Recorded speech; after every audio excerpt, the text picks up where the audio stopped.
Tenemos mesa en Despierta esta mañana y agradezco muchísimo que hayan venido Mauricio Curi, coordinador de los panistas en el Senado, Manuel Añorbe, quien es vicepresidente del PRI, Martí Batres, presidente de la mesa directiva del Senado y senador de Morena. Muchas gracias por estar aquí. Muchas presentados gracias, por orden de registro de sus partidos políticos y les paso la palabra de esa misma manera.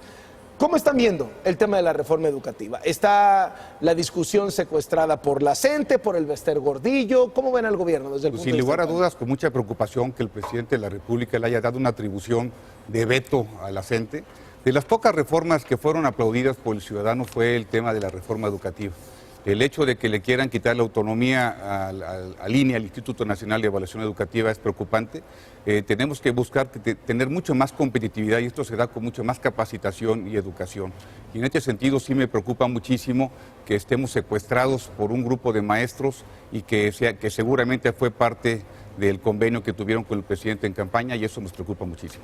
Sí, yo te quiero comentar que a mí lo que me preocupa es que hemos perdido el objetivo de una reforma educativa. Estamos entre los dimes y diretes pues, de una sección sindical, un gobierno federal que amaga no solamente en no tener una reforma educativa, sino regresar a la reforma anterior a la de Peña y, por supuesto, el secuestro que se da de la Cámara de Diputados cuando el objetivo principal de una reforma educativa pues es poder tener una educación de calidad, mejorar las condiciones laborales de los maestros y de las maestras, proteger, por supuesto, este andamiaje de educación en el país. Y hay un tema que no se ha dicho. ¿Cuánto cuesta esta reforma que se está debatiendo en Cámara de Diputados? La reforma de la reforma. De la reforma, que actualmente tampoco hay reforma. O sea, porque finalmente no se llega a ninguna conclusión y esto es preocupante. Estamos hablando de 50,000 millones de pesos que quieren prorratear entre los estados y los municipios y no se asume la responsabilidad de que el costo de esta reforma educativa debe de ser para la federación. ¿Cuesta qué de la reforma? A ver, si le estás quitando, por decir algo muy puntual, no vas a pagar cuotas ya, y además es un ingreso y pase directo a las universidades, bienvenido, yo no estoy en contra de eso, pero sí hay una preocupación que no se dice. Esta reforma cuesta 50,000 millones de pesos y no se está especificando que debe de asumir el costo del gobierno federal, porque si se lo vas a prorratear a los estados y a los municipios, los vas a colapsar. Martí Batres, ¿está secuestrado el presidente? ¿Está secuestrada Morena por esto? No, yo creo que la reforma que se realizó en el sexenio pasado no fue una reforma exitosa. No fue exitosa al aplicarse, no fue exitosa pedagógicamente, no tuvo las repercusiones que se pretendían y en cambio se sostuvo una guerra permanente contra el magisterio en general, no solo la CENTE, sino contra muchos otros sectores y expresiones del magisterio, sindicatos locales, otras vertientes. Ahora bien, existe el propósito de hacer una reforma educativa que pueda tener un éxito verdadero en el terreno pedagógico, pero no se puede hacer contra los maestros. Ese fue el gran error que se cometió en la administración pasada, querer hacer una reforma educativa contra el propio magisterio, contra los maestros, que finalmente son el actor fundamental que realiza las transformaciones educativas. Entonces, creo que sí se debe realizar un proceso que lleve el consenso de los maestros para que tenga viabilidad. Ese es mi punto de vista personal. Si solo se limita a ¿Tiene un derecho de acuerdo veto la interno, CENTE? No tiene derecho de veto ninguna organización, nadie. Sin embargo, en lo que tenemos que pensar no es en la CENTE o en el CENTE o una X organización. Tenemos que pensar en los maestros, que finalmente son los que tienen que llevar a cabo el proceso de transformación educativa. Ahora bien, hay una cuestión fundamental que se tiene que terminar y que en las discusiones que ha habido ya con el conjunto de las fuerzas políticas, incluso, no solo Morena, sino las demás fuerzas políticas también, es que hay un consenso en avanzar en que no puede haber una evaluación punitiva, una evaluación que condicione la permanencia en el empleo de los maestros al resultado de una evaluación personal. Más bien se está buscando priorizar la formación educativa. ¿Es perfectible a lo que han llegado en la Cámara de Diputados? Yo creo que sí, ellos lo van a decidir, ellos lo van a analizar y nosotros tendremos nuestra tarea en cuanto llegue el dictamen que nos mande la Cámara de Diputados. Ahora, una cuestión más. Hay algo importante en esta reforma de la reforma, algo propositivo, que es el tema de que el Estado también reconozca su responsabilidad en la educación superior. Actualmente, lo que dice el artículo 3º constitucional es que el Estado impartirá educación preescolar, primaria, secundaria y media superior. Y esto ha sido gradual, se le ha ido agregando. Primero era primaria, luego se agregó la secundaria, luego la preescolar, finalmente, recientemente la media superior. Entonces se está agregando el reconocimiento del Estado para impartir educación superior, que de hecho lo hace de manera directa o indirecta. Entonces, este es un avance importante de esta discusión de la reforma de la reforma.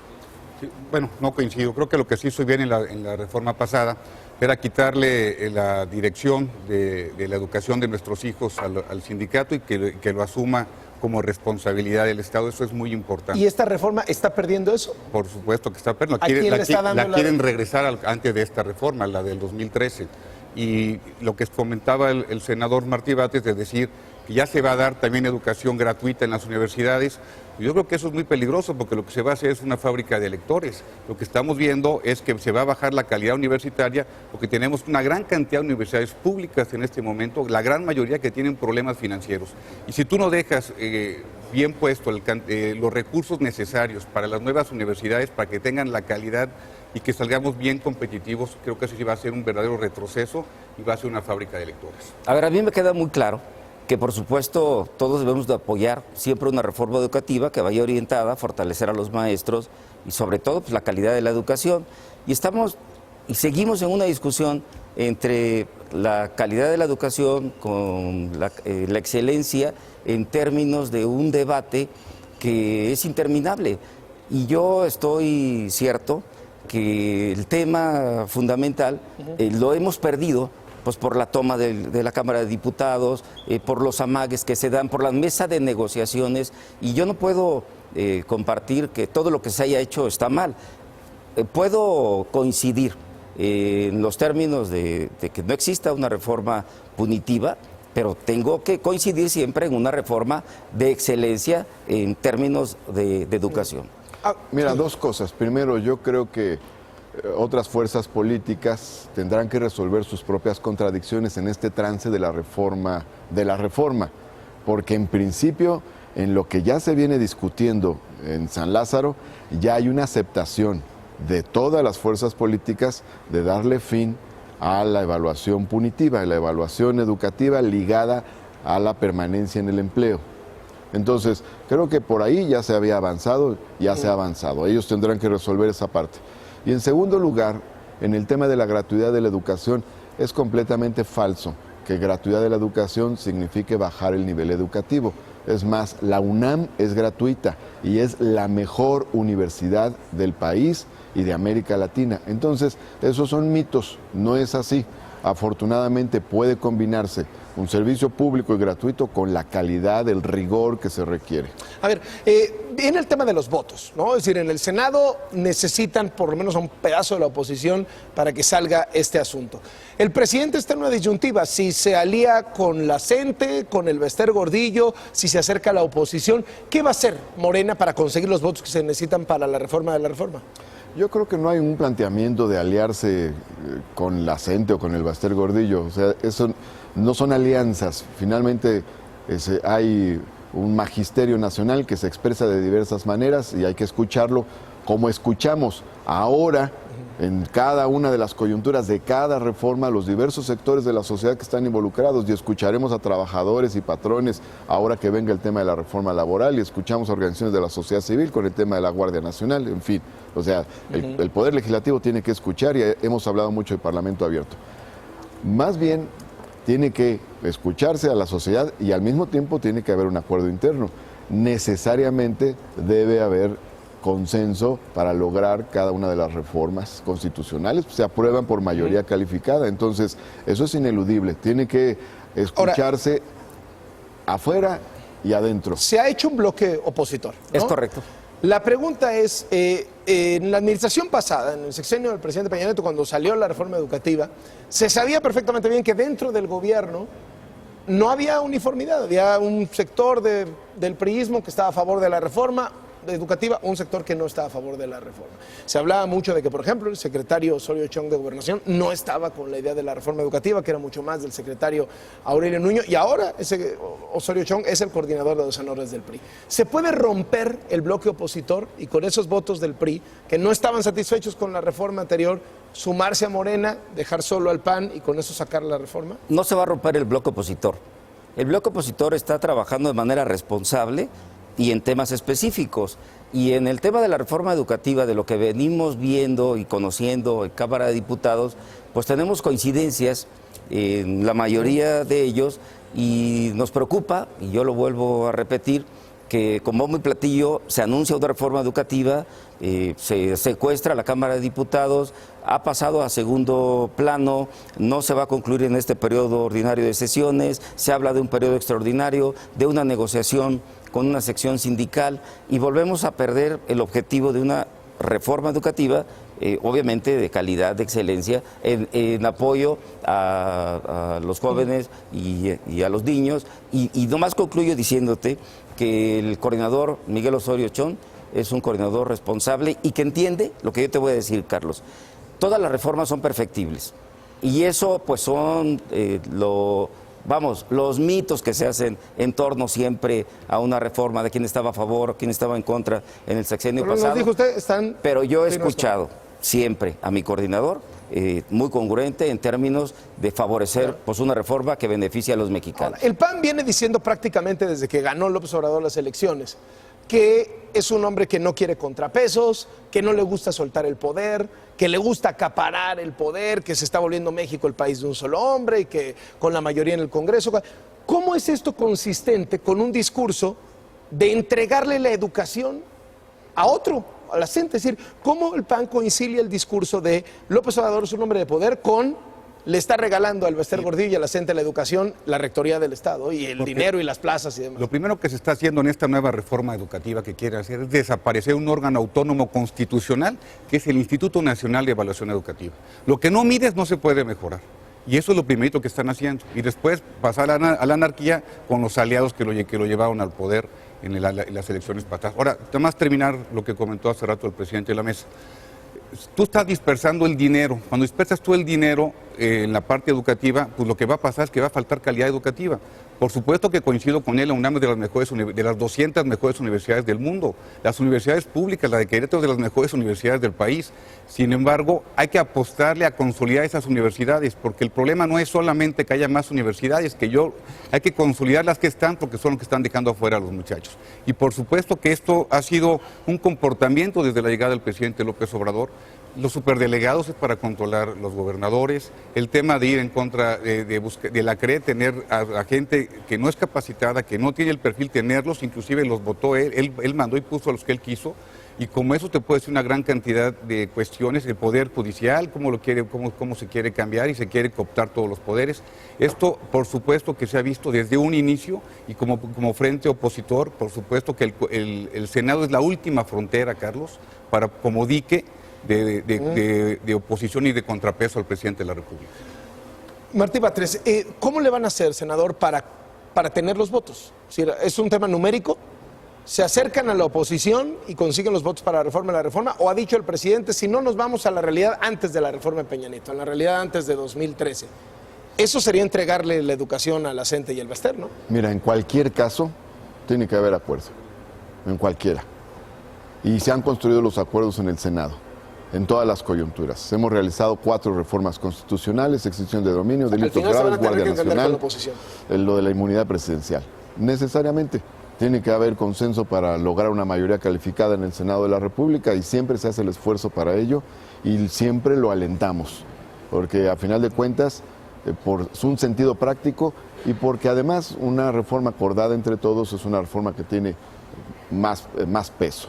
Ahora bien, no quiero yo disminuir la importancia del consenso afuera. Consenso adentro y consenso afuera. ¿Es posible eso realmente, senador? O sea, realmente, estando las posiciones, lo que vamos a escuchar, tan separadas, o sea, entre el bloque opositor en el Senado y la CENTE hay un país de diferencia. No creo, porque ya la iniciativa que se presentó en San Lázaro por las fuerzas de la oposición presenta acercamientos con la postura que ha planteado el propio presidente de la República. ¿Y la gente va a aceptar algo así? Porque ya en la postura que tuvieron las fuerzas de oposición en San Lázaro, ya... Pero es diferente lo que ha pasado en la Cámara de Diputados. Es decir, por ejemplo, en la Cámara de Diputados aprobaron la Guardia Nacional así a ciegas, llegó a la Cámara de Senadores y fue otra historia. O sea, si la oposición en la Cámara de Diputados con la oposición en la Cámara de Senadores es otra historia. No creo que se haya aprobado a ciegas ni en la Cámara de Diputados ni en la Cámara de Senadores. Cada quien ha tenido sus procesos de discusión.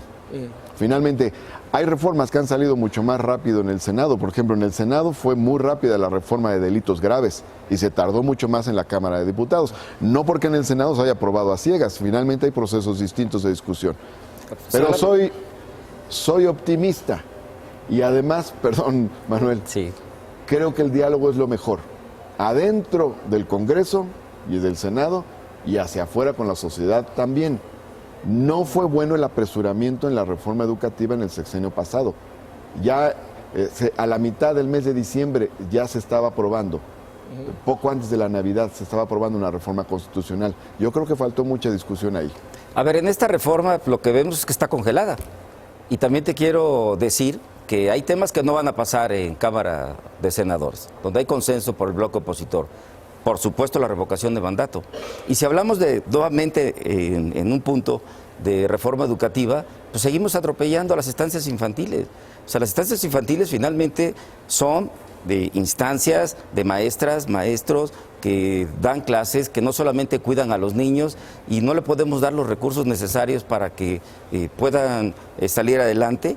Y todavía viene un miembro del gabinete y señala que ya no le dan los recursos porque se le va a dar directamente a los beneficiarios y obviamente dice que se le dé el dinero a los abuelitos porque los abuelitos pueden con ese dinero cuidar a los niños. Los abuelitos cuidamos a nuestros nietos de gratis, no les andamos cobrando. O sea, a ver, si queremos educación de calidad, pues cuidemos también la parte social. Es otro ejemplo, el tema de las estancias infantiles, los refugios, de querer eliminar a la sociedad civil organizada y de querer cooptar todos los poderes. Déjenme nada más les interrumpo un segundito antes de una última ronda. En este momento el secretario de Seguridad Pública del Gobierno Federal, Alfonso Durazo, está nombrando a los integrantes del Comando de la Guardia Nacional, quienes van a mandar en la Guardia Nacional, que es la columna vertebral de la estrategia para combatir la inseguridad en el presente sexenio. Relevante políticamente que quien haya verbalizado los nombramientos haya sido el secretario de Seguridad Pública, Durazo. Vamos a escuchar lo que dijo hace un momento. Informarles, el señor presidente ha tomado la decisión ya de integrar la coordinación operativa institucional, que es un órgano intermedio entre el secretario y el comandante de la Guardia Nacional y que tiene la responsabilidad constitucional de asesorarlo en diversos temas, particularmente en la elaboración de la estrategia de seguridad y en la definición de los planes operativos de la Guardia Nacional, entre otras muy relevantes tareas que tendrá esta coordinación operativa institucional. Está integrada por un representante, una representante de la Policía Federal, un representante de Marina y un representante de la Secretaría de la Defensa Nacional. Esta responsabilidad ha recaído en el caso de la representación de Sedena para la integración de la coordinación operativa institucional. Está el general de brigada, diplomado de Estado Mayor, Jicotencatl de Azoloua, Núñez Márquez. En el caso, el representante de la Secretaría de Marina en esta coordinación operativa interinstitucional, el contraalmirante de Infantería de Marina, diplomado de Estado Mayor, Gabriel García Chávez. Y en el caso de la representante de la Policía Federal, la comisaria general doctora Patricia Rosalinda Trujillo Mariel. Y en el caso de la Comandancia de la Guardia Nacional, quedará a cargo del general de brigada diplomado de Estado Mayor, Luis Rodríguez Bucio, en proceso de retiro. Bien, pues estos son pues ahí lo que anunció hace un ratito, hace unos minutos, Alfonso Durazo, secretario de Seguridad Pública, y le recojo rápidamente una opinión sobre esto. ¿Qué les parece el nombramiento de un general en proceso de retiro? ¿Qué dice el PAN? Bueno, nosotros sabemos que tiene que ser siempre una guardia civil, no puede ser una guardia militarizada, en el sentido que van a responder al fuero civil, no van a responder al fuero militar. Se dan por satisfechos con los nombramientos. Claro, y esta parte, bueno, eso ya es una responsabilidad del presidente de la República. Nosotros le dimos la herramienta, ahora tendrá el que dar resultados a los mexicanos, y esta coordinación interinstitucional está dentro de la Constitución que hicimos nosotros. ¿Está respetando la ley el presidente con estos nombramientos? Bueno, tendrán que pedir licencia o tendrán que estar en comisión para poder ser parte en proceso de retiro. Sí, tendrá que pedir su licencia cuando ya entren en funciones. Es correcto, la discusión se dio porque el presidente señaló que iba a atender bajo su mando a un militar en activo, y ahí se vino una discusión. Hubiera sido inconstitucional 100%. El artículo 21 le da toda una conformación civil. ¿Con esos en esta reforma constitucional tiene que pedir, pues tú mismo lo estás señalando, tiene que estar formalmente en retiro, y por supuesto si se cumple con la Constitución, pues podemos salvaguardar lo que trabajamos en el andamiaje plural, que fue por unanimidad esta herramienta que le dimos al Ejecutivo Federal, la Guardia Nacional. Dos comentarios. A mí me parece bien cómo se ha llevado a cabo este proceso y se está cumpliendo con lo que marca la ley, lo que marca la Constitución. No veo ningún sobresalto al respecto. Y aprovecho para comentarte, Carlos, hay que ser objetivos en cuanto a la relación que hay con el Poder Ejecutivo. No hay un país de un solo hombre, no existe y no va a existir. Hay muchos contrapesos. Hay contrapesos formales y hay contrapesos reales, más allá de las divisiones formales del Estado. Es decir, hay otro tipo de factores también en la sociedad mexicana, los medios de comunicación, los mercados económicos, una serie de factores también que son factores de equilibrio. Y las propias instituciones, la Suprema Corte de Justicia de la Nación, el Congreso de la Unión, forman parte de un sistema de equilibrios políticos. Si tú analizas incluso las decisiones del Senado, pues verás que cada uno de los planteamientos que ha hecho el propio presidente de la República han pasado por un tamiz de transformaciones, de modificaciones. El propio Senado de la República ha tenido una postura crítica sobre temas como estancias infantiles u otras. Es decir, si hubiera un país de un solo hombre, si solo existiera la opinión del presidente de la República, el Senado de la República no estaría discrepando como lo ha hecho en ejercicio de sus propias facultades. Yo creo que ese es tema para otra mesa, entonces si me dan chance los convoco para hablar de los contrapesos. Pero como salió... Sí, salió, está la precisión, ¿verdad? Entonces, pero eso es un temazo y está mucho en el tema, está mucho en la conversación. Gracias por venir. Al contrario, Carlos. Gracias muchas gracias. Por la invitación y muy buenos días.